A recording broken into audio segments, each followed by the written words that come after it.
So this summit is all about the global family office investment, and the panelist is going to talk to you about this, how can it be, and how it go from now and beyond.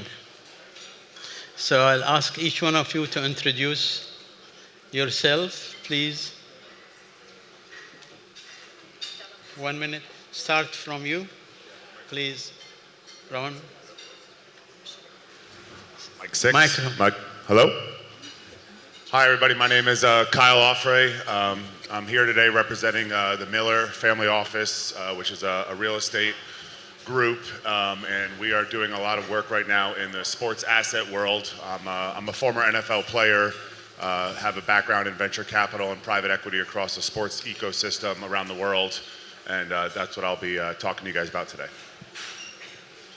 My name is Ron Devari, founder of Newell Capital. We're about a platform, be able to scale, execute, extrapolate, and impact. Good afternoon. My name is Rosemary Beyer. I am the executive director of the Monolith Group, seeking strategic capital deployment for amazing family offices like you to perpetuate generational legacy, liquidity, and your wildest dreams come true. First, I'd like to thank Hadi and his family and take a moment just for us to think about peace in the regions and peace around the world, because this is a very important time. My name is Fiona Bannister. I have a few hats and a few places and a few hearts of amazing families and other family offices, and being hosted in Bahrain, in Dubai, in Saudi. I have family and friends in Israel and Iraq and Ukraine and around the world. My impact has been not only as a family, but as a family forest, an investor in health tech, in food tech, in the work that we do to amplify the lowest cost, the most accessible, and the deepest impact we can do to support areas in mental health and technology. And then on the environmental side, I just came back from Antarctica, so I'll talk a little bit about that as we go forwards on climate and climate mitigation and our general health, which is for health of longevity of ourselves, the people, the purpose, and the planet. Thank you. Thank you. My name is Candice Beaumont. I run the family office for Sandro Salsono. He's the number 6 ranked billionaire in Central America. And I also run a small endowment portfolio. Sandra and I are 2000 young global leaders of the World Economic Forum. So we actually met at Summer Davos.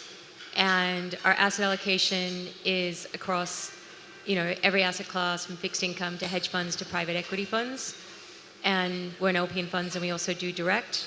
And we look at everything from real estate to general private equity to healthcare, to AI. So very broad portfolio, and I sit on the board of a bunch of SPACs as well as a few NASDAQ companies, and we've been active in taking some of our companies public as well. And also involved in the Family Foundation, sit on the board of Global Dignity, which is Crown Prince Haakon of Norway's charity that helps children respect each other regardless of difference in background. And we try to collaborate with a lot of other families with some of their philanthropic efforts too. Thank you. So my question will start with Kai and coming this way. What do you think, beside the fees for family office going to direct investment? What do you think the reason, beside the fees, a lot of family office going investment directly? They invest in direct investment. From the groups I'm dealing with right now, the family offices want to control the asset. They want to be able to control the ecosystem around it and the people that they bring in on the deals. So the project we're working on right now, they're real estate builders, they're developers. That is their bread and butter. A lot of the other things that we're doing in our current project is not their wheelhouse and not their specialty. But because they're direct to the deal and they're owning and operating the deal, they can control all the other assets of that and who they're bringing in to the opportunity. They can control the people that they're working with. And so it allows them to control their capital and their return on their investment, and have a little bit more say in everything that goes on the projects versus just being a part of a group and throwing money at stuff. Thank you. Ron? I'll go back to what I said before. Scale, execute, extrapolate, impact, and that's sexy. Because family offices, generally speaking, they don't want to part with their money. They want to extrapolate. They want to impact. It's about regeneration, because that's what they want to do. They want to have a multi-generational impact. And if you're going to do that, trusting your money with an LP as an LP doesn't quite scale up. That's what I did when I left BlackRock, to dedicate myself to do that for my own self, not anybody else, but that ultimately leads to extrapolating knowledge. And that the opportunity is today, if you take everything that we have had today or yesterday and give it to ChatGPT and ask it, what do you think we should be doing next? Believe me, you're going to get some amazing answers. Not all of us get that little piece. But when you put it all together, you need alignment, and we do not have alignment. Venture capital, capital markets, I'm a study of those. And I believe those markets are no longer efficient. Thank you. Wow, great, phenomenal answers. And just to piggyback, Ron, off of what you were just saying, as far as really going generationally, we saw before us, a couple panels before us, where there were 5 generations of families that had been passing down this wisdom. As Addie said, that she was in board meetings at even 8 years old. You know, that is what I think of when I think of alignment, Ron, is the ability to pass that generationally down. And what are we doing about that generational impact? Yes, the coaching piece, but then also making sure, because families do not want to part with what they've grown, they don't want to throw money away at deals that are not going to come to fruition. When they do that exit liquidity, eventually, if that's so what they choose to do, if it's in their family office design, the point of what are we going to do next? You know, how are we going to compound this even more on an impact side with community alignment to achieve the end goal? Thank you. Within our life, and everybody's life in this room, we have one thing, which is breath. When we take a breath in, it's instinctive. When we breathe out, it comes naturally. So in a cycle of regeneration, in a cycle of impact, a lot of the work that our family and the families we support, which happen to be, whether it be the chief of the Quechua, Hector Vargas in Ecuador, getting back 680,000 hectares for their indigenous lands, getting them access to the rights of nature, where they are the larger family forest owners in the world. Our decarbonize.org is one of my research institutes. It's called decarbonized.org, and we're a scientific research institute. We do health, water, food, agriculture, forests, and the most advanced technology. We competed for 5 years in the X Prize competition, specifically on biodiversity, conservation, on rainforests, and food and water.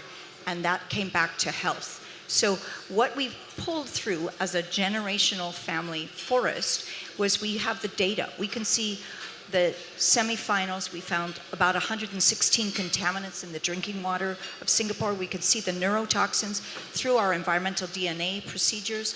We make it open source, so the data is open for youth, for next generations. For my daughters who are studying engineering, I have one that's working in materials engineering. I have one that's also an outdoor wilderness environmental survival support worker. She takes youth down the rivers in the Yukon. She's an activist and an artist and an amplifier of regeneration. So we have to look at generation and impact, and where do we measure it?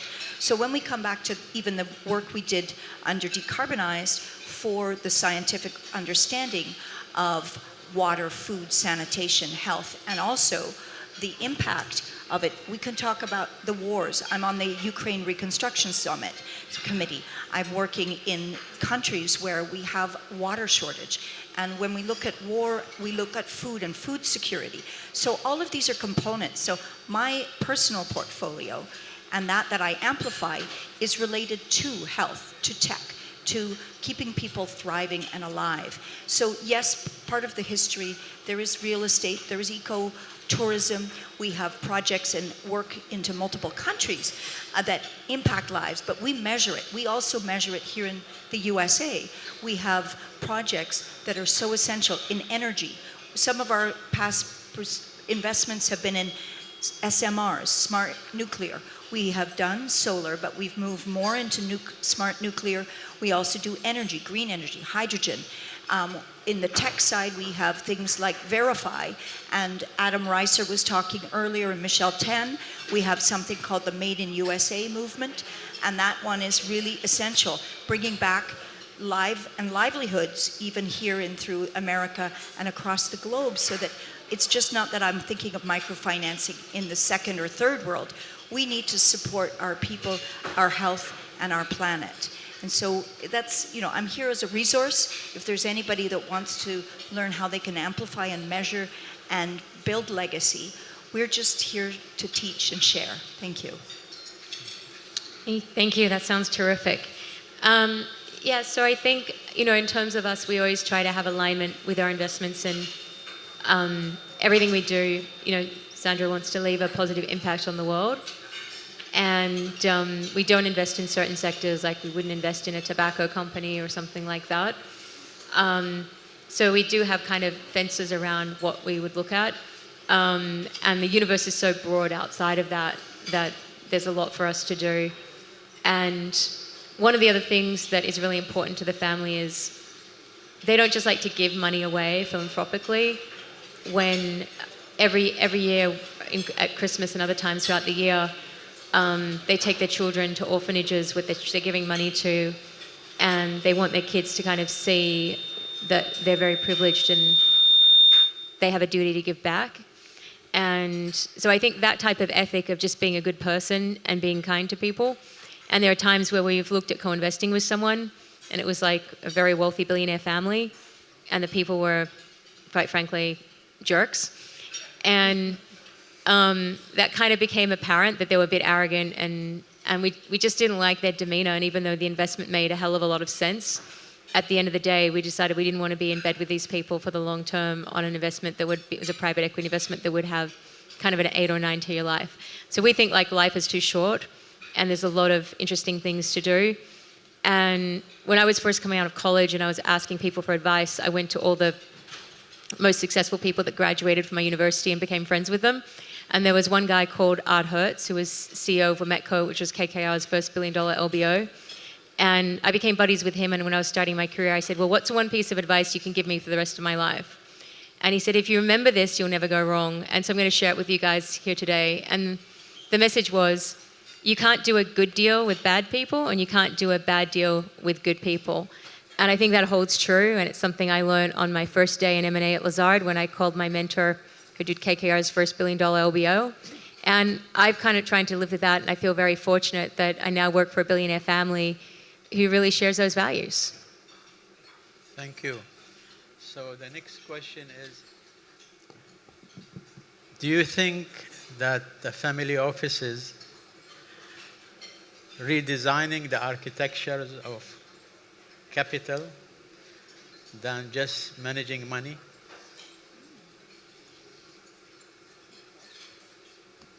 Start. Yeah.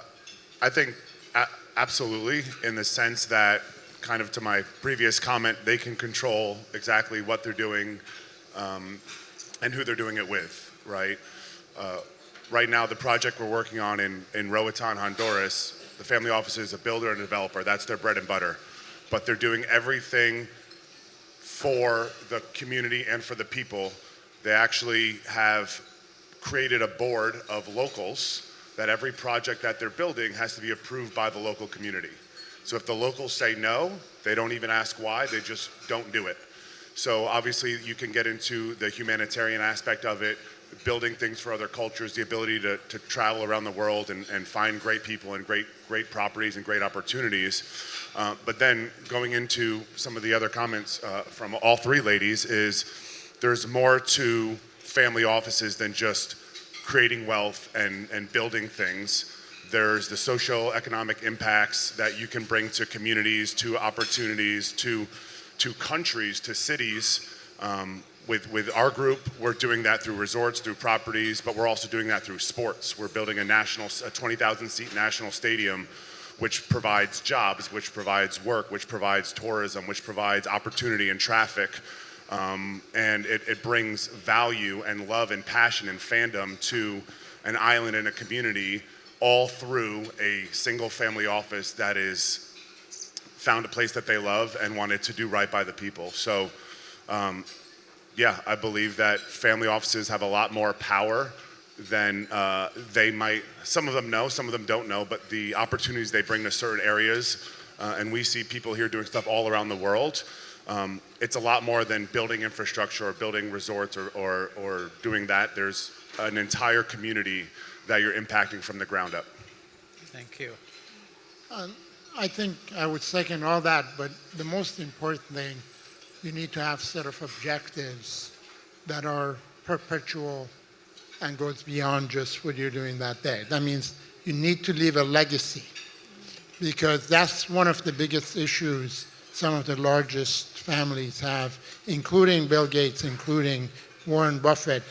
They actually, some of them decided they're going to give it all away before they go. And some of them trying to figure out what the organization should look like when they're not there. So that is a big question for everyone. In order to do that, you need to have alignment. You cannot have alignment without setting the principles. So the principles are the key, and the ultimate issue is it regenerative? Are you just making an investment to put one step into the other? I think there was one family here from Saudi that mentioned they want to have interconnectivity among their investments. That is the key value right there, that you can actually get your investments to talk to each other. And that's something that we all miss. So if you just want to put money in, get your returns, get out, that's not perpetual. Somewhere down the line, you will lose. And that's not going to be pretty. So what I'm trying to do for my own legacy is to set up what I consider goes beyond me. And that is part education, part setting principles, part doing what you say you're going to do. And that's important.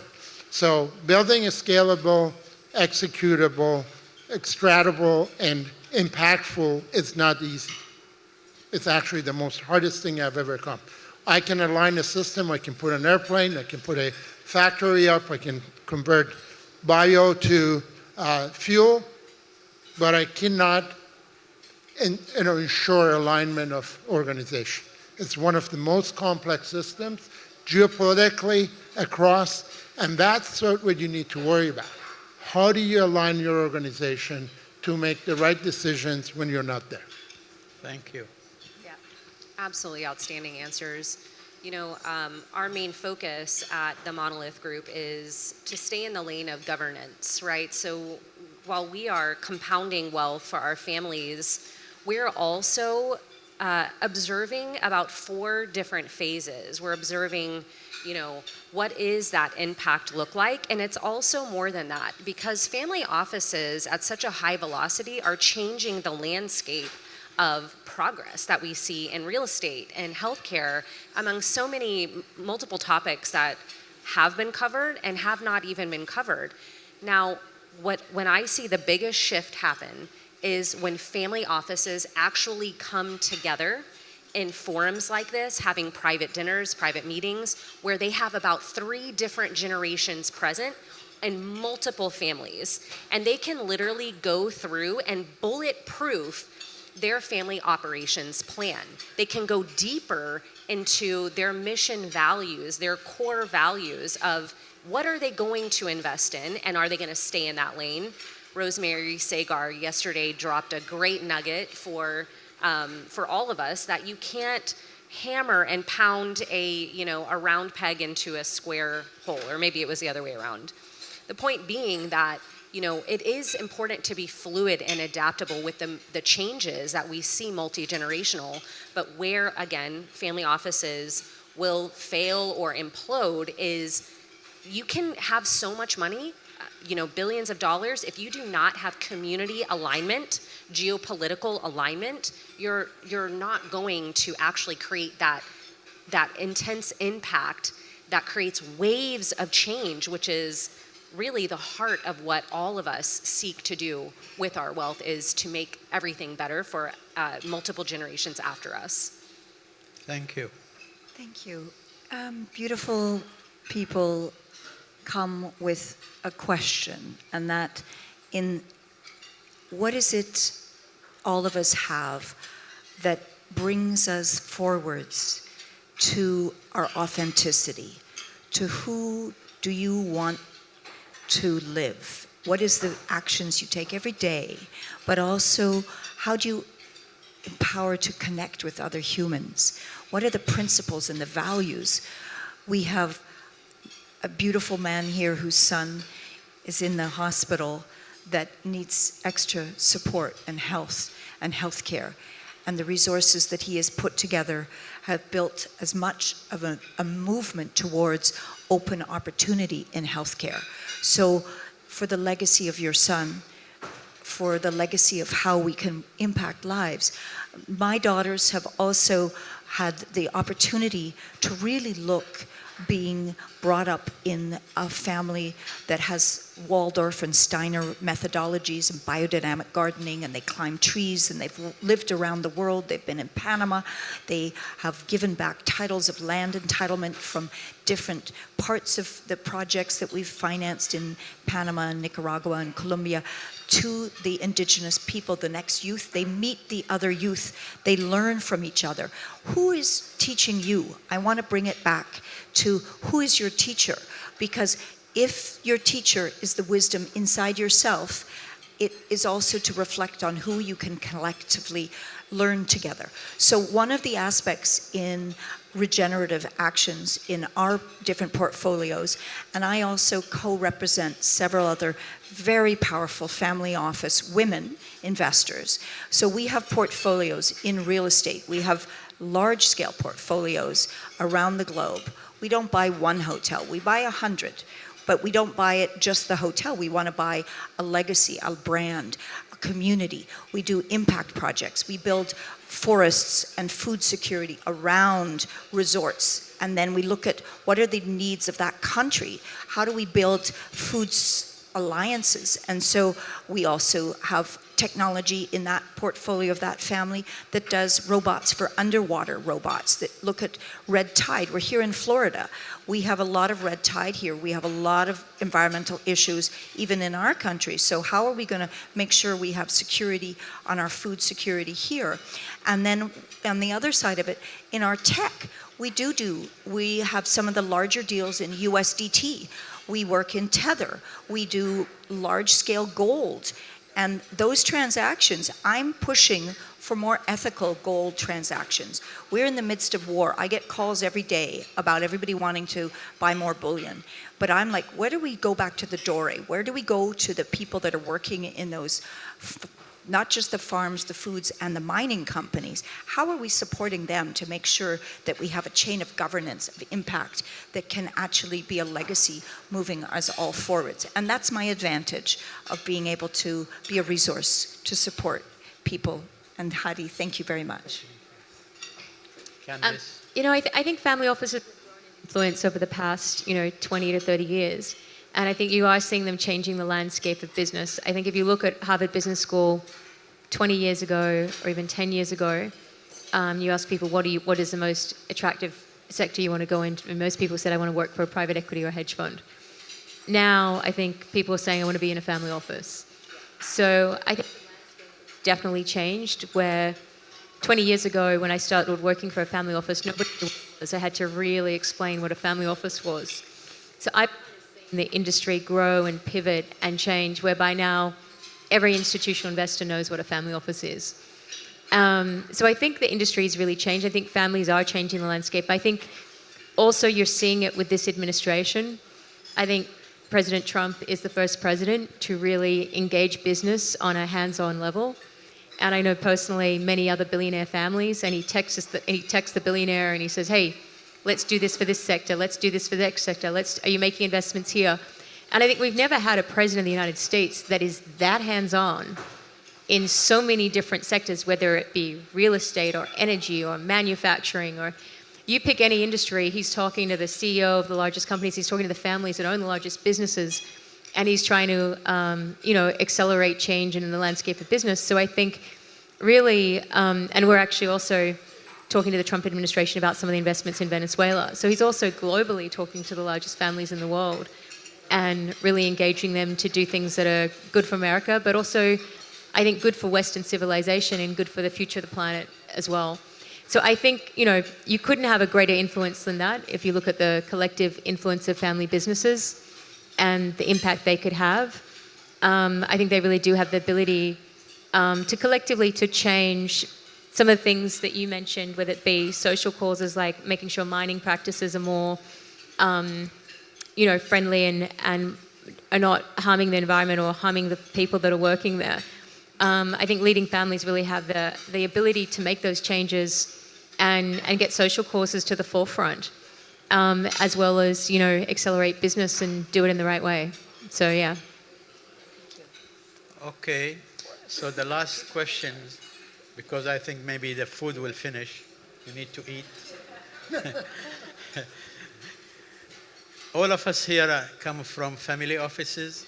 So from my experience as a third generation, and I have my children as a fourth generation, 6 of them, 3 girls, 3 boys. What do you think is the most valuable advice from your experience to keep the wealth and the investment of the family business for generation to come without letting it to go? What is the most important advice? So it goes from generation to generation. There are some family, maybe 10, 15 generation, and the wealth is grow with the new generation. So what advice you can give? I'll speak for myself as a father of 3, 2 girls and a boy. They're very young. My kids are 6, 4, and 1, and I involve them in everything we do. So they travel with us. They're involved in all the business. They hear my phone calls. They're in the car when they travel when I'm on calls. They're involved in what me and my wife do, and when we go to projects and we go meet with clients, we go with business, I bring them with me everywhere. And if my kids can't be around the people I'm doing business with, then I'm not doing business with those people. So the fact that they're not here today, they've missed enough school so far this year. So the last 2 days they had to stay, and they have tennis and all their stuff. But it's involving them in everything that we do around the world, and whatever that looks like for every person is teaching them to surround themselves with good people, right? We always say in our family, doing the right thing is always the right thing. And when you do good things with good people, good things happen. So that is kind of the code that we involve. So I don't know where my kids are going to be in 10, 15, 20 years, but our goal is to set them up for success in their life. And wherever our family is at that point in time, hopefully they can take over the reins, and we've raised them with morals, ethics, and values that will allow them to be passionate about what we've done as a family and to take that on to the next generation and their kids and so on and so on. Thank you.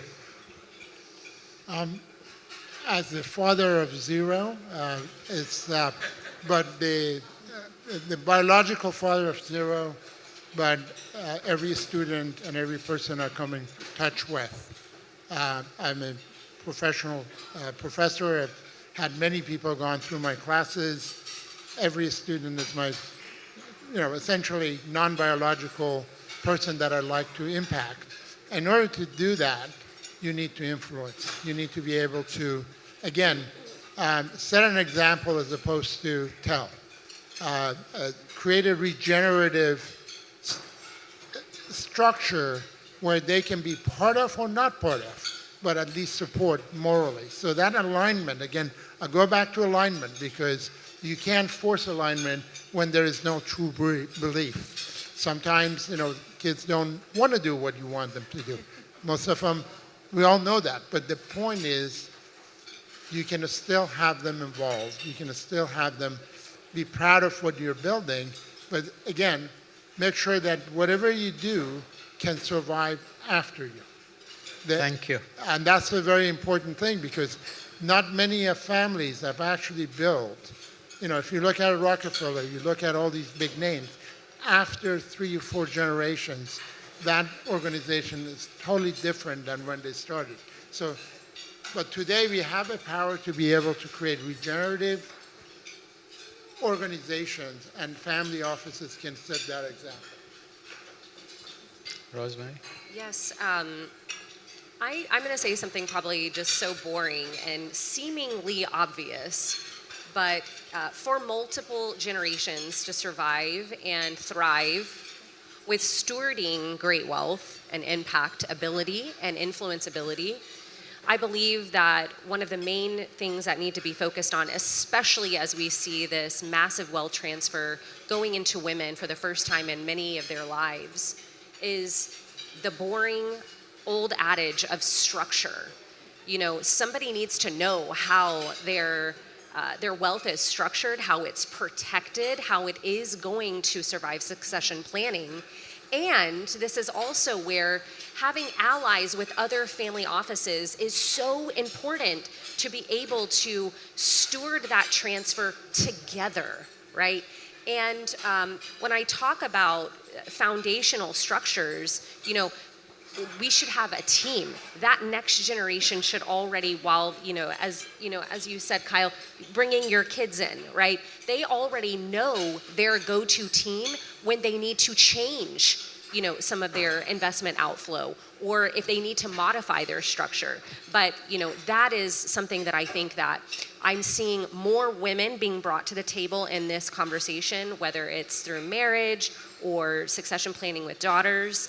And, it's very important that we continue that conversation and make sure that all of that structure is in place so that when you pass on to the next generation, that is taken care of, but also that next generation is aware they're able to protect themselves and be a part of that conversation, so that I have seen, unfortunately, people being taken advantage of during that wealth transfer, and it usually is women because they were not invited to the table to begin with. And so I'm seeing that shift happen now.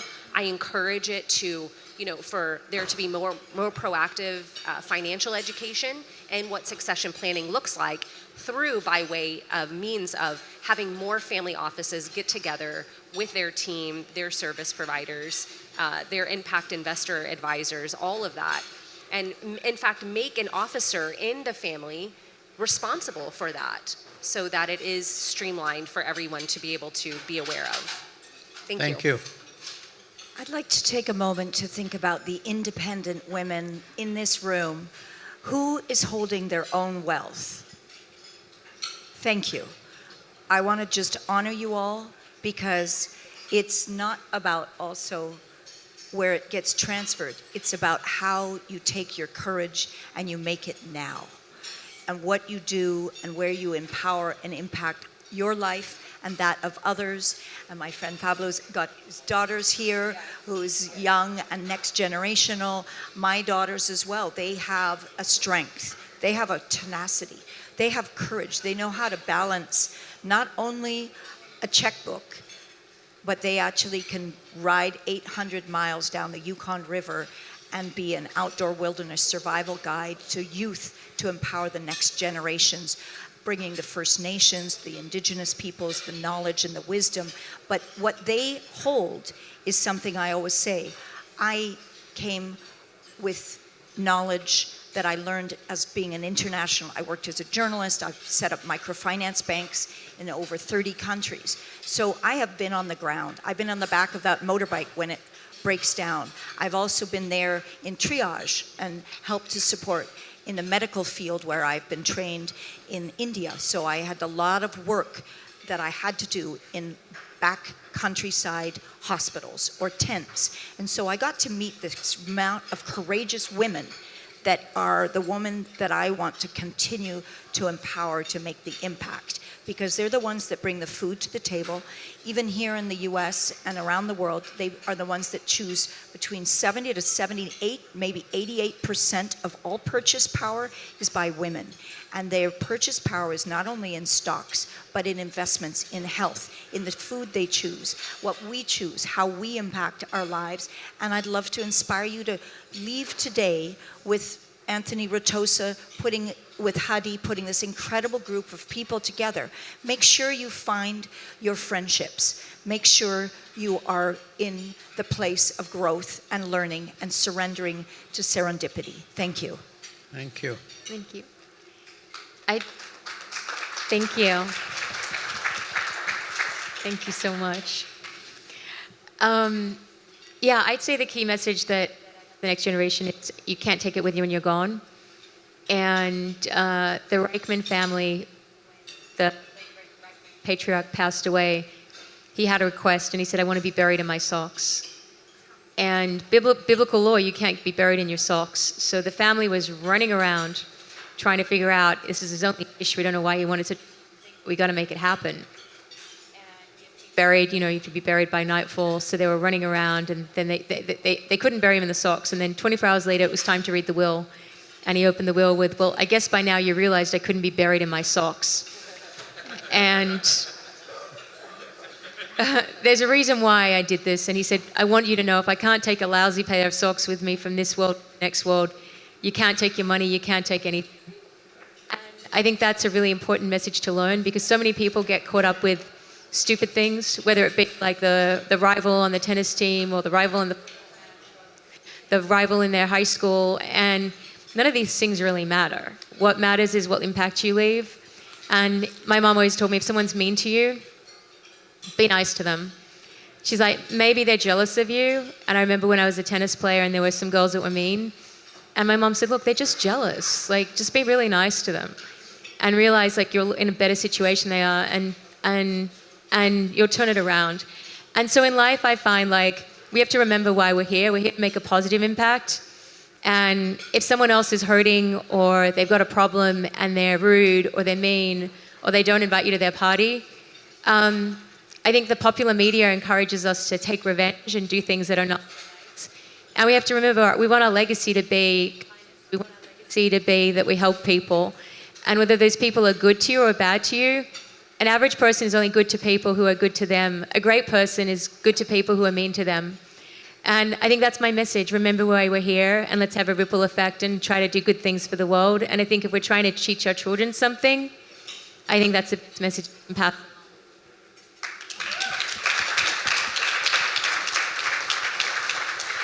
Can we give them one more applause?